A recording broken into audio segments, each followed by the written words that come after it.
नंगा का तत्सम रूप क्या है? शब्द क्या आंसर है? नंगा, नग्न, नया, नढ़वे या फिर नाई। तो नंगा का जो तत्सम रूप हो जाएगा नग्न, ऑप्शन ए हो जाएगा। निम्न में कौन सा तत्सम शब्द है? अनजान, सच, सी पत्ता या फिर डी घोटक। तो जो घोटक है वही तत्सम है, बाकी सारे के सारे क्या हैं? तद्भव हैं। चलिए, राजा का विलोम क्या होता है? गरीब, दरिद्र, रंक या फिर भिखारी। तो राजा का विलोम बताना है। शब्द है राजा, गरीब नहीं होगा, दरिद्र नहीं होगा, भिखारी नहीं होगा, क्या हो जाएगा? रंक हो जाएगा। राजा का रंक होता है, ऑप्शन सी करेक्ट है। उत्कर्ष शब्द का विलोम बताना है।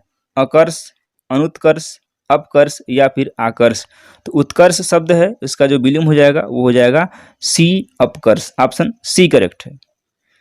बगीचा का पर्यायवाची शब्द बताना है। निर्जन, व्यजन, आराम या फिर कल्पसाल। बगीचा है, बगीचा का शब्द क्या हो जाएगा? इसका जो पर्यायवाची हो जाएगा वो हो जाएगा आराम, ऑप्शन सी करेक्ट हो जाएगा। जनार्दन किसका पर्यायवाची है? राम, कृष्ण, विष्णु या फिर ब्रह्म है। तो जो जनार्दन शब्द है यह जो पर्यायवाची है वो किसका है? विष्णु का है, ऑप्शन सी करेक्ट हो जाएगा। आपने बहुत सारे लोगों का अपने आसपास नाम सुना होगा कि उनका जनार्दन नाम है या फिर फलाने का जनार्दन नाम है। जनार्दन का जो पर्यायवाची क्या हो जाएगा? कृष्ण हो जाएगा, ऑप्शन सी बिल्कुल करेक्ट है। चलिए, एक आंख से देखना का क्या अर्थ होता है? शब्द क्या है? एक आंख से देखना। एक आंख होना, नजर में कमी आना, समान भाव से देखना या फिर देखकर भी अनदेखा कर देना। शब्द है एक आंख से देखना। क्या इसका मुहावरा बताना था आपको। तो एक आंख से देखने का मतलब क्या है? समान भाव से देखना। जैसे आपने कहावतें सुनी होगी गांव में या फिर अगल बगल आपने कि आपकी माता जी है या फिर आपके पिताजी हैं और आप 2 से 3 भाई हैं, तो पिताजी कहते हैं हम सबको एक आंख से देखते हैं। उनका सेंस है कि सभी को समान रूप से वो देखते हैं, इसीलिए कहा गया है एक आंख से देखना मतलब समान भाव से सभी को देखना। खरी खरी सुनाना का क्या अर्थ है? गाली देना, भला बुरा कहना, गुस्सा करना या साफ साफ कहना। खरी खरी कहने का मतलब क्या? साफ साफ कह देना या फिर सीधे सीधे कह देना। निम्नलिखित वाक्यों में से वाक्य शुद्ध कौन सा है?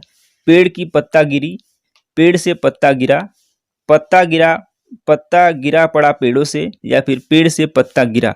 तो शुद्ध वाक्य बताना है। तो पेड़ से पत्ता गिरता है, ऑप्शन डी करेक्ट हो जाएगा। ए बी सी नहीं होगा, डी होगा। निम्नलिखित विकल्पों में से शुद्ध वाक्य को चयन कीजिए या चयनित कीजिए। वह दंडनीय है, वह दंड भोगने के योग्य है, सी वह दंड यज्ञ है या फिर डी वह दंड के योग्य है। तो इसका करेक्ट आंसर क्या जाएगा? ऑप्शन डी हो जाएगा। वह दंड देने के योग्य है, ऑप्शन डी हो जाएगा। वर्तनी की दृष्टि से शुद्ध शब्द बताना है। परीक्षा, परीक्षा, परीक्षा या फिर परीक्षा। तो आप जानते हो कि परीक्षा ऐसे होता है, एग्जाम को परीक्षा बोलते हैं, ऑप्शन सी करेक्ट है। बाकी तीनों के तीनों क्या हैं? गलत हैं। वर्तनी की दृष्टि से शुद्ध शब्द बताना है। नरक, नर्क, नक्र या फिर नर्क। ये भी गलत है, नर्क भी गलत है, नक्र भी गलत है। नरक होता है, नरक हो गया या फिर नरक में जाना है, ऑप्शन ए करेक्ट है। निम्न में से स्त्रीलिंग शब्द की पहचान करना है। वेग, मौन, दही या फिर अहिंसा। शब्द क्या बताना है इसमें? अहिंसा। तो सॉरी, अहिंसा जो है स्त्रीलिंग है, बाकी सारे के सारे क्या है? पुल्लिंग है। वेग भी पुल्लिंग है, मौन भी पुल्लिंग है, दही भी पुल्लिंग है। जानने की इच्छा रखने वाले के लिए एक शब्द क्या होता है? शब्द क्या है? जानने की इच्छा रखने वाला। जिजीविषा, जिज्ञासु, जिज्ञासा या फिर ज्ञातज्ञ। तो जानने की जो इच्छा रखता है उसे क्या कहते हैं? जिज्ञासु कहते हैं, ऑप्शन नंबर बी करेक्ट है। आपने अपने स्कूलों में या फिर आसपास सुना होगा कि वह बहुत जिज्ञासु लड़का है, यानी कि वह जानने की इच्छा रखने वाला है या फिर जानने की इच्छा रखता है, उसे कहते हैं जिज्ञासा, जिज्ञासु। जिजीविषा क्या होता है? और जिजीविषा आपको कमेंट बॉक्स में कमेंट करना है जिजीविषा क्या होता है। महल के भीतरी भाग को किस शब्द से जानते हैं? गर्भगृह, भीतरी तल, अंतःपुर या फिर रनिवास। तो जो महल का भीतरी भाग होता है उसको कहते हैं अंतःपुर, सी ऑप्शन हो जाएगा।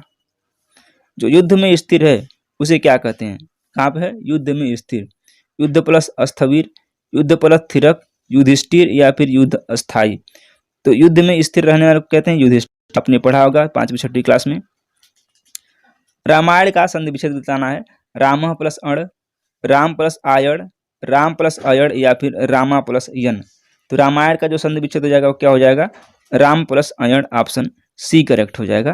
इसमें क्या होगा, अ और आ मिलकर के क्या, अ जो होता है अ, राम में अ और अयण में अ मिलकर के आ हो जाएगा, तो हो जाएगा रामायण, ऑप्शन सी करेक्ट है। नी प्लस आहार से शब्द बनेगा निराधार, निर्धार, निहार या फिर निराहार।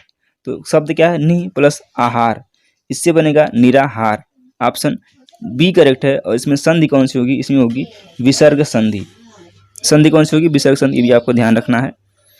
चंद्रमौली में कौन सा समास है, चंद्रमौली में समास बताना है, द्वंद्व समास, बी बहुब्रीहि समास,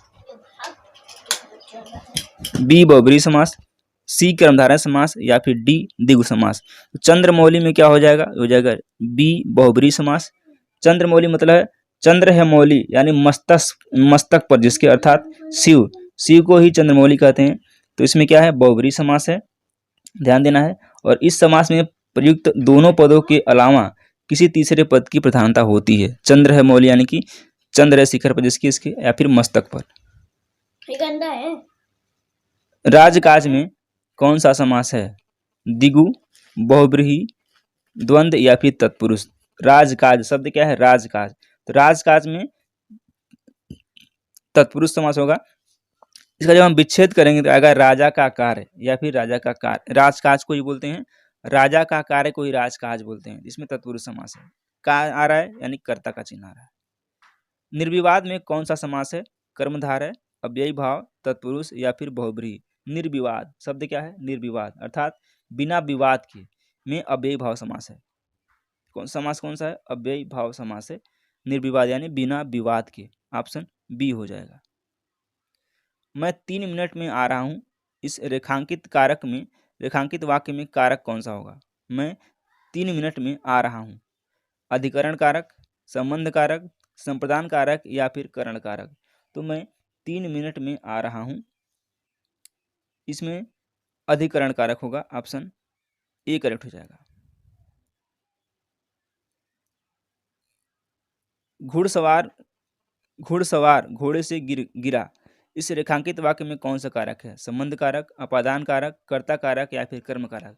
तो हमने अपने कई सारे वीडियो में बताया है कि जहाँ भी अलग होने का सेंस आए, लजाने शर्माने का सेंस आए, वहाँ पे कौन सा कारक होता है, अपादान कारक होता है। जैसे पेड़ से पत्ता गिरा, छत से बंदर कूदा, छत से ईंट गिरा, इसमें क्या है, घुड़सवार घोड़े से गिर गया है, तो इसमें क्या होगा, अलग हो रहा है, घोड़े पर से घुड़सवार अलग हो जा रहा है, इसमें अपादान कारक होगा, ऑप्शन बी करेक्ट हो जाएगा। ध्यान देना है, इस ट्रिक को ध्यान देना है।